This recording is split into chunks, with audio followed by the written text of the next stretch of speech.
Champions are made, they're not born. There's a big controversy in the United States, in college football, and in professional sports. They're always trying to recruit great athletes. In the former Soviet Union and even in Russia today, those countries believe that champions can be made. As long as the kid's healthy and he enjoys contact and he has any physical ability at all, training is the key to becoming a champion.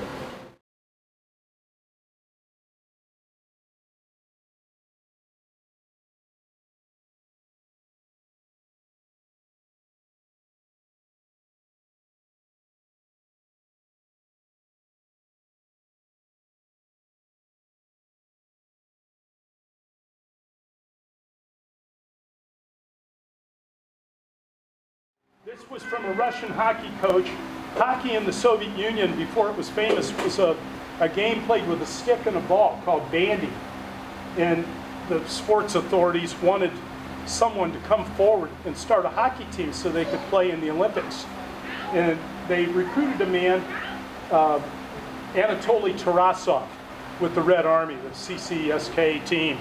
And he studied. They wouldn't give him any film. And he said, you know what, they were right. They didn't give me any film, so he had to make up his own hockey. And they had to make up a completely new style of play so they could beat Canadians.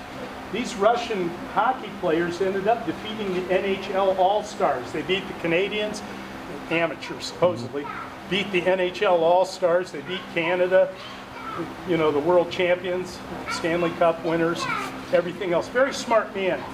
But the question always comes up, are champions born or are they made?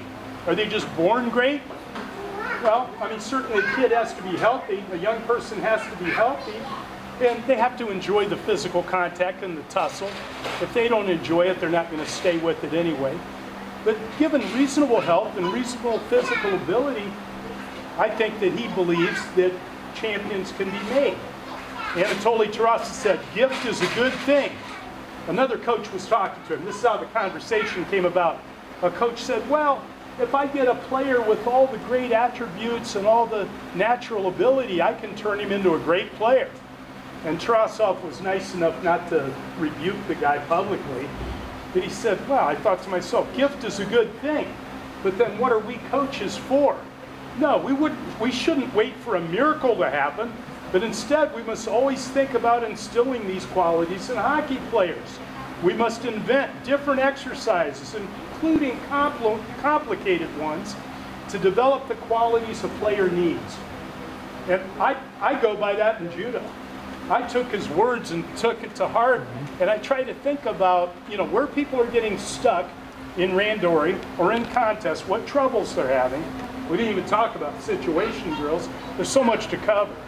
But I'm looking at just technique errors. Maybe they're coming in on Osoto, and their driving leg collapses and they get countered or squashed. They can't make Osoto. Well, what do you do? Just keep doing Osotogari? Well, that may help somewhat, but until you correct the problem of the driving leg with special exercises, your throw's not going to get any better. So we have to isolate the problem, analyze what the problem is, and then come up with special exercises to solve that technical weakness, that error. And that only fortifies your technique, it makes your technique better. Dave King, coach of the Toronto hockey team, the Maple Leafs, he was also, lately, I think he's the coach of the Columbus Blue Jackets, spent a year or 2 years in the Soviet Union coaching their team, one of their teams. He said, in North America, we believe that great players are born with intangibles that make them great. In Russia, coaches firmly believe that great players can be made and that training is the key. Now, I kind of go along with that philosophy. I know Steve does too. Otherwise, why do we train? If you don't think you can be great, why do you train? I mean, certainly train to get better. I mean, every one of you is going to become very good at what you do with the right training.